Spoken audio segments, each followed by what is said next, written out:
شہرنامہ آواز میں آپ کی میزبان سمینہ آج 15 اکتوبر کی خاص خبروں کے ساتھ حاضر ہیں۔ حیدرآباد دکن میں موسلادھار بارش کے بعد معمولات زندگی درہم برہم ہو گئے ہیں۔ قدیم شہر میں ایک مکان گر جانے سے 2 ماہ کی بچی سمیت 9 افراد ہلاک ہوئے ہیں، جبکہ اسی دوران مختلف مقامات پر قدرتی آفت کے نتیجے میں ہونے والی تباہ کاریوں میں مزید 7 افراد ہلاک ہو گئے ہیں۔ دوسری جانب جنوبی ریاست تلنگانہ اور آندھرا پردیش میں گزشتہ 3 روز سے ہونے والی موسلادھار بارش کے نتیجے میں 18 افراد کی ہلاکت کی تصدیق ہو چکی ہے۔ تاہم کئی افراد کے بہہ جانے یا ملبے تلے دبے ہونے کا خدشہ ہے، جس کی وجہ سے ہلاکتوں کی تعداد میں اضافے کے خدشات ظاہر کیے جا رہے ہیں۔ حکام کے مطابق شدید بارش کی وجہ سے تلنگانہ کے کم از کم 14 اضلاع متاثر ہو گئے ہیں، جہاں نشیبی علاقے زیر آب ہو گئے ہیں اور سڑکوں پر گاڑیاں بے ترتیب ہو گئی ہیں۔ حیدرآباد میں بنڈلا گوٹا علاقے میں ایک مکان کا حصہ گر جانے سے نتیجے میں 9 ہلاکتوں کے علاوہ 4 دیگر افراد زخمی بھی ہوئے ہیں۔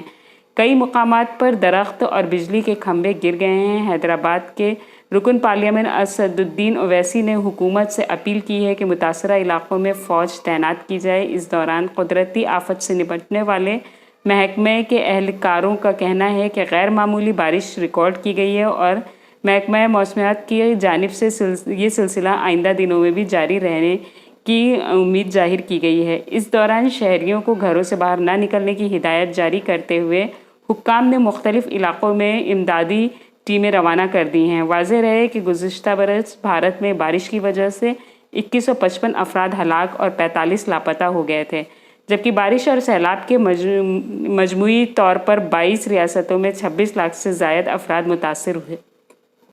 امریکہ نے سعودی عرب پر اسرائیل کو تسلیم کرنے کے لیے دباؤ بڑھا دیا ہے۔ اس کی دیرینہ خواہش ہے کہ جلد از جلد یہ کام بھی انجام دیا جائے۔ سماعت کرتے ہیں ایک رپورٹ۔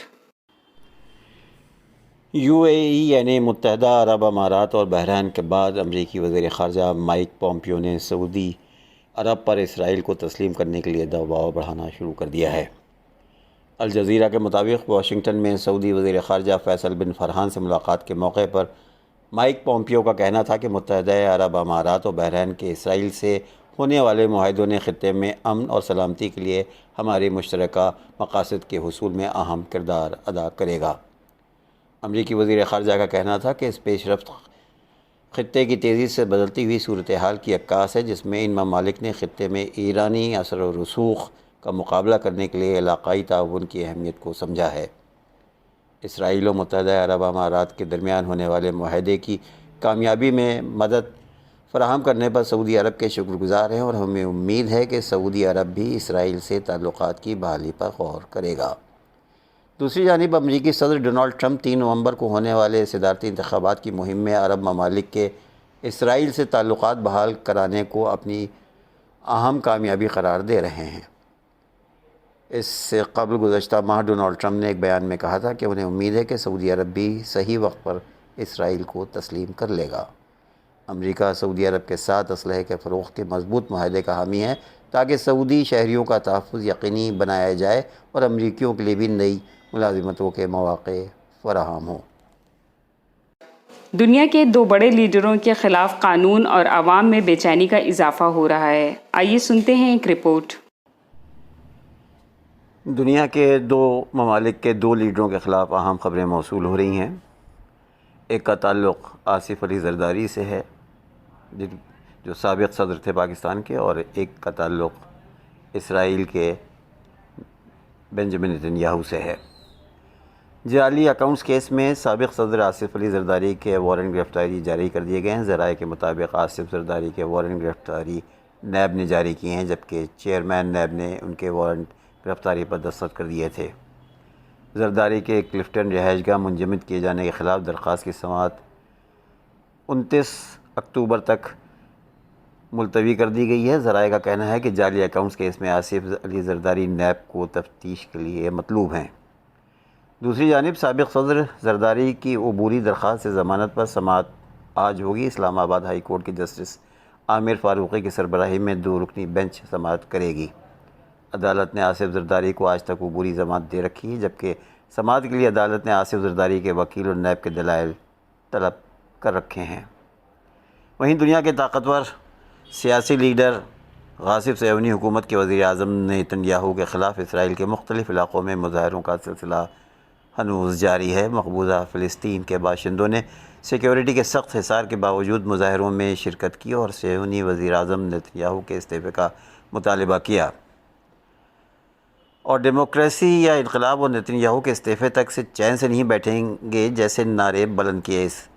اسرائیل کے زیر قبضہ مختلف مقبوضہ فلسطینی علاقوں میں گزشتہ کئی مہینے سے نیتن-یاہو کی اقتصادی پالیسیوں، مالی بدعنوانیوں اور کورونا کی روک تھام میں ان کی خراب کارکردگی کے خلاف مظاہرے ہو رہے ہیں۔ مظاہرین کورونا کے معاملے میں نیتن-یاہو کی کابینہ کی کمزور کارکردگی پر احتجاج کر رہے ہیں اور ان کی اہلیہ کی مالی بدعنوانیوں کے باعث جلد سے جلد ان کے استعفے کا مطالبہ کر رہے ہیں۔ فرانس اور جرمنی جیسے ترقی یافتہ ممالک بھی کورونا کی دوبارہ لہر سے متاثر ہیں۔ سماعت کیجیے کہ اب ان دونوں ممالک میں کیا ہوگا۔ دنیا کے دو اہم ترین ملک فرانس اور جرمنی میں کورونا ایک بار پھر بے قابو ہو گیا ہے۔ فرانس کے ایمنوئل میکران نے کورونا کے قہر کو روکنے کے لیے جمعے سے ملک میں کرفیو نافذ کیے جانے کا اعلان کیا ہے، جو رات 9 بجے سے صبح 6 بجے تک نافذ رہا کرے گا۔ انہوں نے کہا کہ فرانس کورونا وائرس وبا کی دوسری لہر میں ہر روز اوسطاً 20,000 نئے معاملے سامنے آ رہے ہیں۔ ہم ایسے مرحلے میں داخل ہو چکے ہیں جہاں اسے بہرحال روکنا ہوگا۔ حالات قابو میں ہیں اور ہم ایسے حالت میں ہیں جو باعث تشویش اور خوف پیدا کر رہی ہے۔ ہم نے شروعاتی لہر سے بہت کچھ سیکھا ہے۔ انہوں نے کہا کہ کرفیو کے دوران رات 9 بجے سے صبح 6 بجے کے درمیان ٹریفک پر پابندی نہیں ہوگی، لیکن سفر کو محدود کیا جائے گا۔ دوسری طرف جرمنی میں کورونا وائرس سے حالات تشویشناک ہو گئے ہیں۔ جرمنی کی چانسلر اینجلا مرکل نے اس بات کی تصدیق کرتے ہوئے کہا کہ ہم وبا کے دور سے گزر رہے ہیں جو کہ بہت نازک ہے۔ ہم سنگین چیلنجوں کا سامنا کر رہے ہیں۔ ہماری کوشش ہے کہ رابطے میں آئے لوگوں کی جانچ کی جائے۔ انہوں نے کہا کہ کورونا معاملوں میں بے تحاشا اضافہ ہوا ہے جس کی تصدیق یومیہ اعداد و شمار سے کی جا سکتی ہے۔ مرکل نے کہا کہ معاشی اسباب کے پیش نظر جرمنی میں دوبارہ لاک ڈاؤن نافذ نہیں کیا جا سکتا۔ جرمنی میں گزشتہ 24 گھنٹوں کے دوران کورونا وائرس کے 5100 معاملے سامنے آئے ہیں، جس سے متاثرین کی تعداد بڑھ کر 33,04,000 ہو گئی ہے۔ دوسری جانب اس وبا سے اب تک یہاں 9,677 اموات ہو چکی ہیں۔ اور اب آخر میں ایک دلچسپ خبر۔ انڈونیشیا کی قومی ایئر لائن گروڈا نے اپنے 5 جہازوں کو چہرے کے ماسک سے مزین کر لیا۔ دنیا بھر میں کورونا وائرس سے متاثرین کی تعداد بڑھ رہی ہے۔ ایسے میں ہر ملک میں چہرے کا ماسک لازمی پہننے کے لیے آگہی مہم چلائی جا رہی ہے۔ انڈونیشیا میں کورونا وائرس سے متاثرہ افراد کی تعداد 3 لاکھ اور اموات 11,000 سے تجاوز کر چکی ہیں۔ جنوب مشرقی ایشیا میں انڈونیشیا وبا سے متاثر ملک میں فلپائن کے بعد دوسرا ملک ہے۔ ان حالات کو مد نظر رکھتے ہوئے حکومت نے آگہی مہم چلو ماسک پہنے کے عنوان سے شروع کی ہے تاکہ عوام میں ماسک وائرس سے خود کو محفوظ بنانے کا شعور بیدار کیا جا سکے۔ چلتے چلتے یہ بھی سنیے۔ ہندوستان کے وزیر اعظم نریندر مودی نے سابق صدر ڈاکٹر APJ عبدالکلام کی 89ویں سالگرہ کے موقع پر خراج عقیدت پیش کیا۔ سپریم کورٹ نے ہاتھرس مبینہ گینگ ریپ اور قتل کے معاملے میں الہ آباد ہائی کورٹ کیس کو منتقل کرنے کے اشارے کے ساتھ جمعرات کو فیصلہ محفوظ رکھ لیا ہے۔ کانگریس کے لیڈر اجیت راج نے کہا ہے کہ حکومت نے کمبھ میلے میں 4200 کروڑ خرچ کرنا غلط قرار دیا ہے۔ BJP نے کہا ہے کہ یہ گاندھی کنبہ کی حقیقت ہے۔